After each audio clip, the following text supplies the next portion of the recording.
Okay, I was talking to Jeff a little bit and thought I'd do a video on this.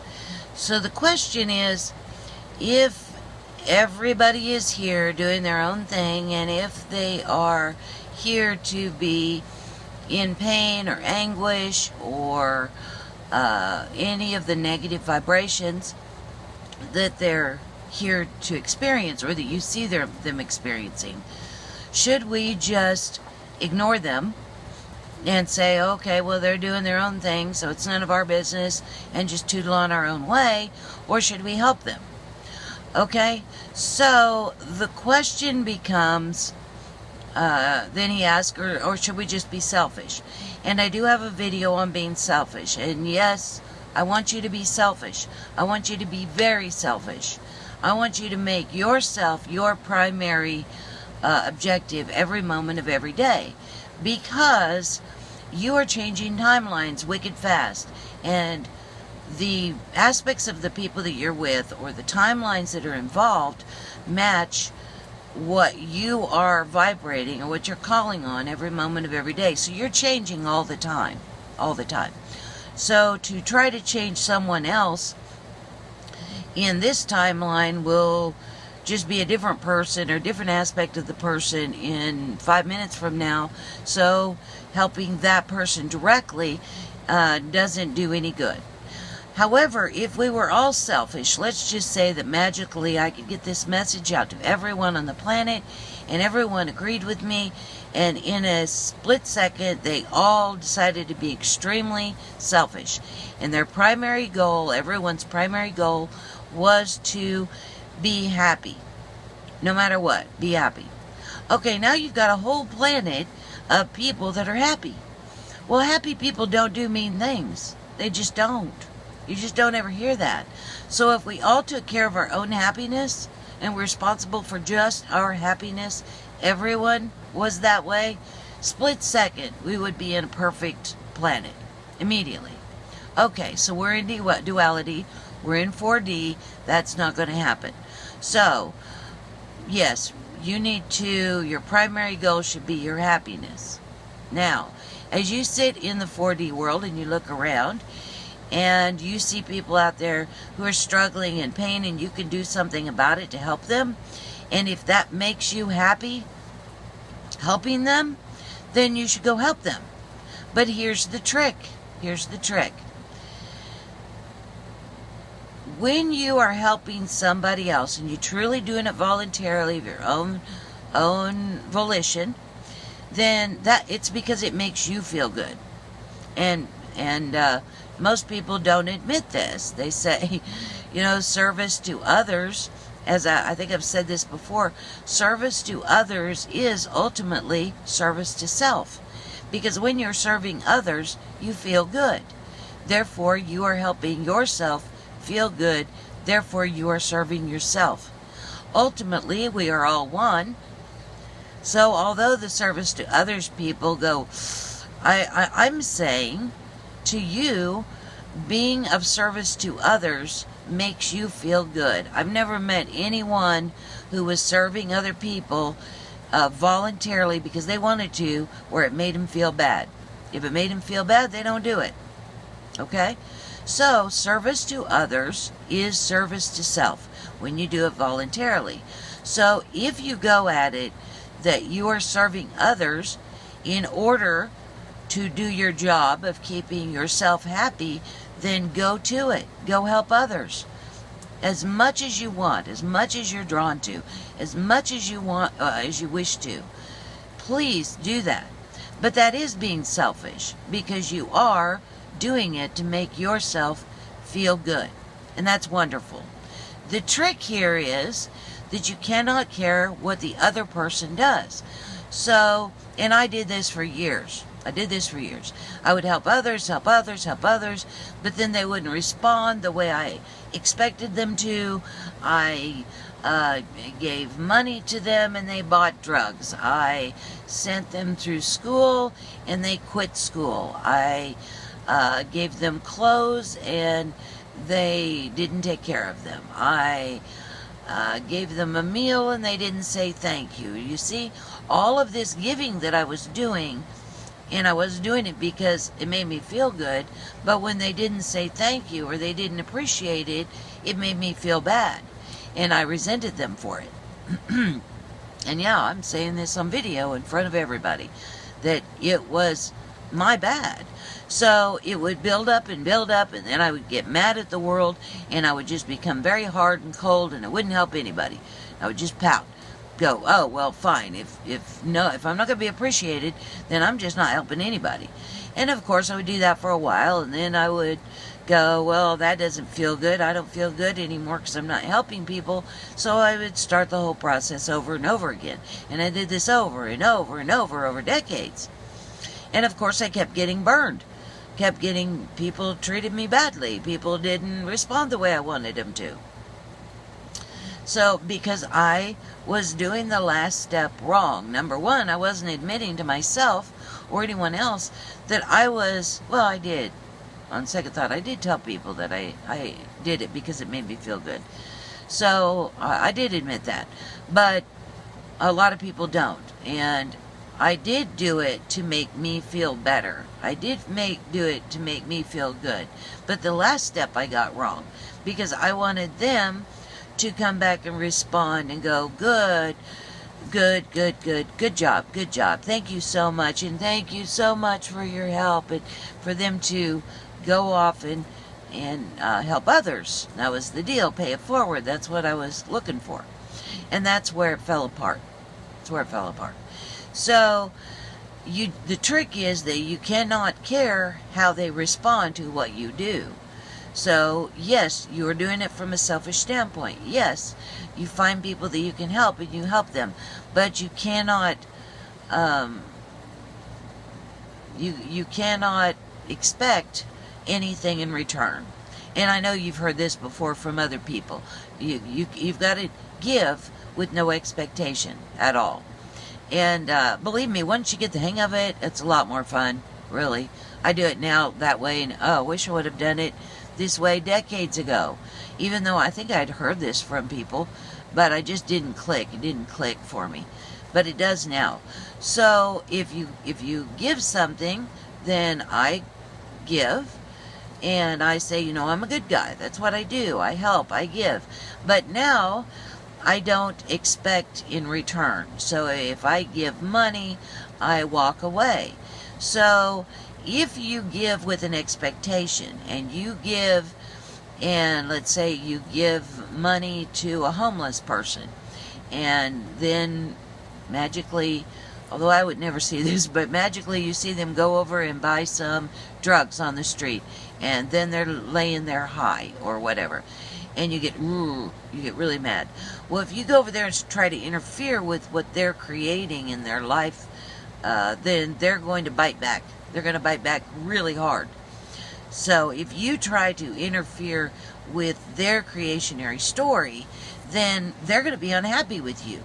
So let's say that they came here to experience drug addiction and extreme drug addiction and all the lower vibrations that goes with that. Well, as a creator God, they have every right to come and do that. And you can help them. And if they accept the help and you guys go back and forth and there's a positive outcome, then that's fantastic. That's wonderful. But if you help them and there isn't a positive outcome and they are in a dark place or a darker place, then you unconditionally, that's what unconditional love is all about. Then you unconditionally love them and say, you know, I understand, I get it. This is a game. And you are choosing to experience this part of the game. Now, whether or not you continue to help that person or not, that is totally up to you. But the trick is, don't get resentful if the outcome isn't what you want. Because your job is to give the help and to feel better and to feel happy and then move on through your life. Their job is to live their life however they want to as creator gods. And the unconditional love part is to understand that whether your help leads to a positive outcome in your eyes or a negative outcome in your eyes, that you love them anyway, and understand that they are creator gods and they know what they're doing. And it may not make any sense to you.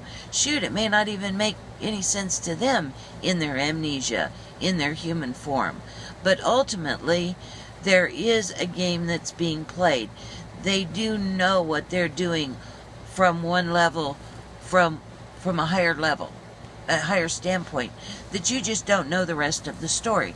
You don't know what is going to be down the road. You don't know, let's say, that they go to this deep, deep, deep, dark place and they receive help from you and others, and they just keep digging deeper and deeper, and then all of a sudden, maybe they have an NDE, and they go to where I went, and they come back, and they're like, whoa, and they come out, and they live a completely different life. You see, in positive vibrations and happiness and joy. You see the contrast there? Maybe that's their ultimate goal, that creator being. Maybe their desire is to have that kind of contrast in one human lifetime. You see? So, look at it like it is a game. Be selfish and take care of yourself. Make sure that you are happy. Because if you are happy, it's better for the planet, it's better for you, it's better for everyone around you. And if that includes helping animals or plants or the earth waters or the air or another human being, well then by all means, then do that. But understand that all those creative entities also are playing a game. And it may not make any sense to you, and they may not respond the way you expect them to or want them to for their happiness, but they do know what they're doing. So, does that make sense? Okay? So, yes, you need to be selfish. Yes, you should help others if you're drawn to it, if it makes you happier. But yes, you need to unconditionally love them and not expect them to respond how you want them to, but really understand that they are all creator gods and they know what they're doing. And that includes animals, guys. That includes animals. So I know that's going to be hard for all you animal lovers. I'm a huge animal lover. If you watch my videos, you know that. So this was tricky. Something that I had to get used to was that those animals are also creator gods, just like you are. And they know what they're doing. And really, they, most of them live in the now. A lot of them even live outside of time-space, the illusion of time-space. They really have more control than you think they do. They can change their vibration and not be seen by, let's say, a hunter. So animals in the wild, they can change their vibration and be right in front of the hunter, but they'll change their vibration so they can't be seen. And if they're ready to go, ready to leave the planet, don't want to be here anymore, then frequently they will allow themselves to be eaten by a predator or killed by a hunter because they're just ready to go. Animals aren't based on fear, even though it looks like that. They aren't, and they are entities outside of human brain thinking, so they don't have that fear of death like humans do. And where we come from, living death, if you pop in and out of physical, death is really no big deal. It's really like walking to another room, changing an outfit. It's really no big deal.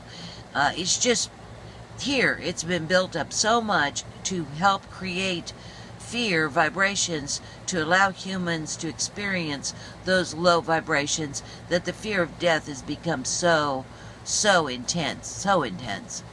But with animals, even the animals that are kept in horrendous circumstances, the pigs in the little tiny stalls and the chickens in those, just jam-packed into those houses, and the way they treat milk cows and regular cows, I know about all of that. I really do. And it's difficult for me. But I have to take a deep breath. I have to realize that those are creator gods and they know what they're doing. Now, that does not mean that if I find any of those places that I don't do my darndest to shut them down. I do. I am very aware of the vibration. Like I've said before, the vibration of plants and animals, that they both feel fear whenever we go to eat them. And I try to buy them from places where the plants and the animals are treated very well and they have a very good life before I eat them. And I'm very careful about that. I'm very grateful for the food that I do eat as I go towards the breatharian way of life. But yeah, I just want y'all to know that I do, just like with humans, I will absolutely jump in there and help every chance I get. And with the animals, I am going to help every chance I get. But I also am underlyingly aware that they are all creator gods. They know what they're doing. They don't need me to come and save the day. I will do it because that's what feels good to me. And that's the world that I want to go to, where people don't eat anything, no live plants, no live animals in order to live, and that no people are living in the lower vibrations. That is 5D. That is where I'm going. But while we're here in this game, that's what I do. And that's how you should look at it. Your life will be much more pleasant if you remember this. Creator God, unconditional love, be selfish, do what you're supposed to do, but don't expect the results to be what you want. Let them have the results that they want. You can't stop it anyway. They just will do what they're going to do anyway. Alright? Okay, I guess that's it. And look forward to your comments. And big hugs to you guys. Big, big hugs. And I love you bunches. Talk to you soon. Bye now.